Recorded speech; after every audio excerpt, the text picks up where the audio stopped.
guys, it's Tortilla Chips. Today's LitTalk topic is gonna be a continuation of the genre, and today we're gonna be focusing on comedy. What exactly is comedy? Now, Russ McDonald writes that comedy is a literary movement that moves towards a happy ending and implies a positive understanding of human experience. Most endings involve a marriage or at least some kind of union that brings the characters into a state of harmony. Simply put, comedy is the total opposite of what you get in a tragedy. It's a galore of happy endings. No one actually dies. The guy gets the girl he always wanted. Everyone's happy. The end.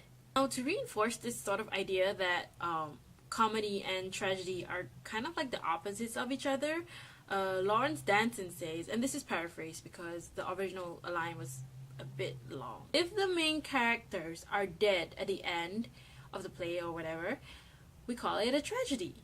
But if they're married, it's a happy ending, and we call it a comedy. Now, a common trope that you usually get in these comedies is basically the dad coming around by the end of the story and approving of the female protagonist's initial love interest. As Linda Bamber argues, if a father opposes a daughter's marriage at the beginning of the play, he is sure to come around by the end. Examples of this you can see in like A Midsummer's Night's Dream. If you've read that, one of my favorites, The Tempest, and I think like The Roaring Girl as well by Thomas Dekker Middleton. Now, as genres go, comedy is basically like the overall genre of comedy is basically one huge umbrella, and underneath all that, that's when your subgenres come in. So like, for example, we have the age-old favorite rom-coms, and examples of that is like most of William Shakespeare's romantic works. So we have like Midsummer's Night's Dream, As You Like It, Twelfth Night, Much Ado About Nothing, which is my favorite Shakespeare play like ever. Like, I just really love it so much. So we have like a genre hybrid of tragedy and comedy, which is known as tragic comedy. Now, this genre, it can actually go either way. Like, it could actually end up as a tragedy, or it could just end up as a comedy, but they usually contain like elements of both genres. So you're kind of left in a way that you wonder what sort of direction it's gonna take. Like, is it gonna end up becoming a tragedy, or is it gonna end up being a comedy? I think the prime example of this that I can think of at the top of my head is probably like The Tempest, because that's basically like what I studied last semester, and it's the only thing I can remember like in detail about when it comes to tragic comedy, because there are so many instances where it could so easily be a tragedy. Like Prospero himself, his character is kind of the tragic hero in a way, and we have like deaths, but as comedies go, no one's actually dead. Like, the death was revealed to be a fake the whole time, and someone does get married in the end. If you haven't read that, I won't spoil it for you. If you're not interested, then I'm sorry, you have to actually Google what happens, because I don't want to talk about it too much in detail. And then we have things like city comedy, which is basically like a satire, and the only thing I can think of right now is like The Roaring Girl, because once again I studied that like last semester, and so basically that's still fresh off my mind. And there are tons of other forms of comedy out there, I am sure. You know, there's even a quote in Hamlet about it, like the character sort of lists down the various different types of subgenres as a joke and stuff like that. Yeah.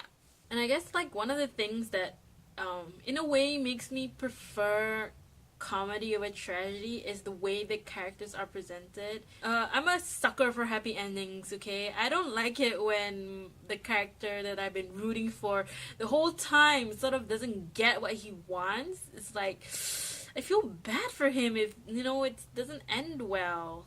And I guess like that's part of the reason why, as opposed to tragedy, the characters in comedy, they are presented in a way that makes you cheer them on, you know? Like, you feel, and I guess in a way maybe you won't, but personally for me, I would feel sorry for the characters in the comedy if they did not get their end desire, because all the things they go through, like, the comedy that is presented in the plays or the text or whatever is kind of presented in a way it's kind of like they don't deserve this to happen for them. They deserve better. It cannot end badly or I'm gonna be so pissed. As opposed to tragedy where like the characters are presented in a way like you read like Titus or Hamlet or whatever, and it's kind of like you might pity the characters to a certain extent, but you know, when you see their inevitable death and all the events leading up to that point in the story, you're just kind of like, you know what? He kind of had it coming, you know? I don't know what I expected, but, you know, at the end of the day, you don't really feel sorry for them, you know? Yeah. So, yeah, that's basically it for today's lit talk topic. I hope it made sense in some way because I'm still trying to get used to actually speaking about my academic interests in this way. Like, I have always had this sort of problem where I find it hard to sort of talk about my ideas vocally. Like, on written form, I don't really have a problem. But when I have to talk about it, like, you know, I'm discussing my essay plan with my tutors and stuff, I kind of find it difficult to actually express what I want to express, even though it's all on paper and it's there and I understand it. I just cannot process it into proper speech patterns. But I hope, like talking to you guys about these sort of things that I'm interested in and whatnot, especially, like, academic interests, because I'm very interested in academia and stuff like that. You know, I hope I can gradually improve sort of vocally talking about my ideas. And yeah, so thank you guys so much for watching. Like, comment, subscribe if you did enjoy yourselves and would like to sort of keep up with what I get up to in my on my channel. And yeah, hope you guys have a good day wherever you are, and I will see you guys next time. Bye. Whew.